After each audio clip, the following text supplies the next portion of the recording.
तर मनोज जरांगे मराठा समाजासाठी मुंबईमधील आझाद मैदानात एकीकडे आमरण उपोषण करतात, तर त्याच पार्श्वभूमीवर राष्ट्रीय ओबीसी महासंघाच्या वतीनं सुद्धा उपराजधानी नागपूर इथं संविधान चौकामध्ये आंदोलन सुरू करण्यात आलेलं आहे। राष्ट्रीय अध्यक्ष बबनराव तायवाडे यांच्या नेतृत्वाखाली हे साखळी उपोषण सुरू आहे आणि याचा आजचा पहिला दिवस संपलेला आहे।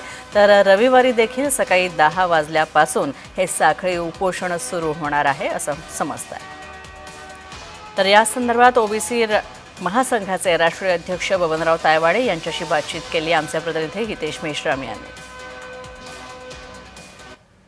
आपल्याबरोबर राष्ट्रीय ओबीसी महासंघाचे राष्ट्रीय अध्यक्ष बबनराव तायवाडे सर आहे।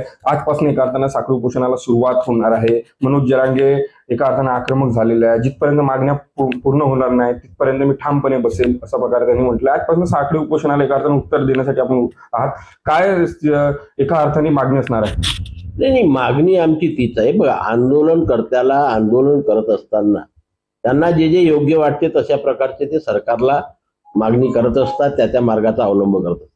आम्ही सुद्धा आम्हाला जे संविधानाच्या कलम 340 नुसार 43 वर्षाच्या अथक परिश्रमानंतर या देशातील 60% ओबीसीला फक्त 27% आरक्षण मिळालं।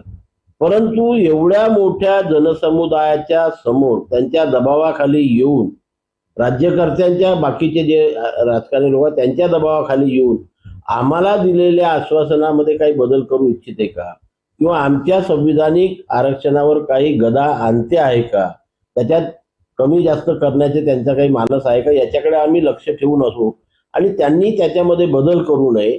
आपल्याला संपूर्ण उपोषणासाठी जी आहे ती परवानगी मिळाली आहे? नक्की सर्वच परवानगी मिळालेली आहे आणि परवानगी मिळाल्यामुळेच आम्ही उपोषणाला सुरुवात करतो आहे। आम्ही सरकारने ज्या काही अटी शर्ती घालून दिलेल्या आहेत त्या अटी शर्ती कुठेही मोडणार नाही, त्याचं पालन करून आम्ही आमचं आंदोलन पुढे नेणार आहोत। अटी आणि शर्तीचे पालन करू आणि सरकारला कुठल्याही प्रकारचा त्रास होणार नाही अशा प्रकारचे आम्ही साखळी उपोषणाला आजपासून एका अर्थानं सुरुवात होणार आहे। तेजस मोतुरे, जय महाराष्ट्र न्यूज, नागपूर।